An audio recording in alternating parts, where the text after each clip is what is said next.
सोचिए, एक समय था जब भारत सिर्फ एक देश ना एक सभ्यता था, जहां हिमालय से लेके लंका तक और गंधार से लेके कमरूप तक सब कुछ एक ही संस्कृति में रना हुआ था।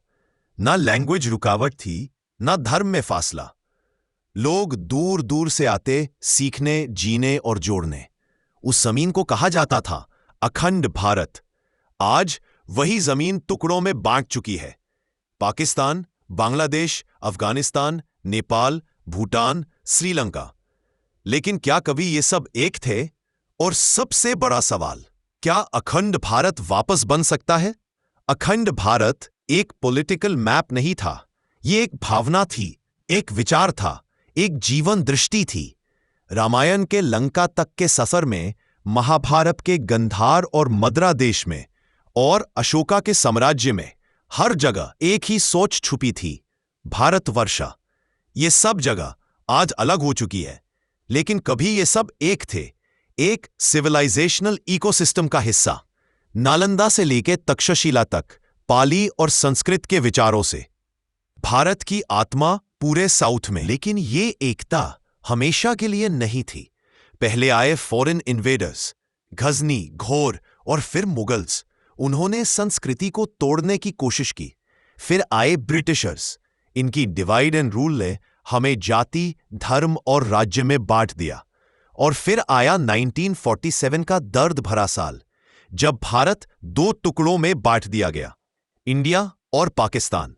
और फिर 1971 में पाकिस्तान भी दो टुकड़े हुआ, बांग्लादेश अलग हुआ।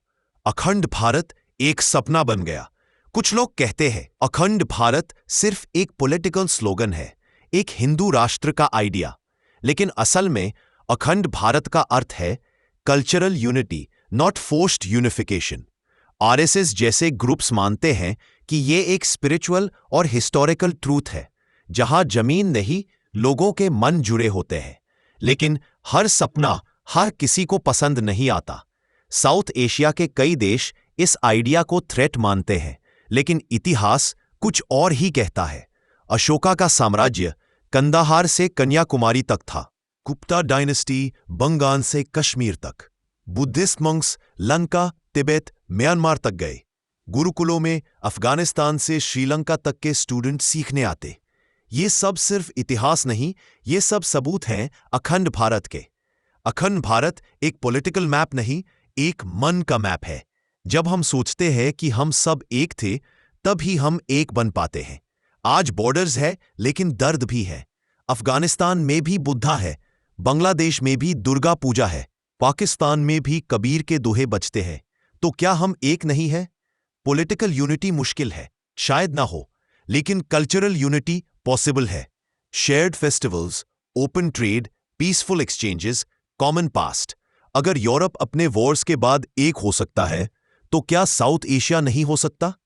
अखंड भारत एक जमीन नहीं, एक सोच है जो जोड़ती है, तोड़ती नहीं। अखंड भारत एक कहानी थी जो कभी सच थी, फिर सपना बनी, और आज एक सवाल है, क्या हम उस सोच को जिंदा रख पाएंगे, जहां सब लोग एक दूसरे में भारत देखते थे, नफरत नहीं। अखंड भारत अमर रहे, शब्द में नहीं, संस्कृति में। क्योंकि देश सिर्फ बाउंड्री नहीं, एक भावना होता है। ज़ेनकोश की वीडियो में आज इतना ही। मिलते अगली वीडियो में एक न्यू हकीकत और कहानी के साथ। चैनल को लाइक और सब्सक्राइब करना ना भूले।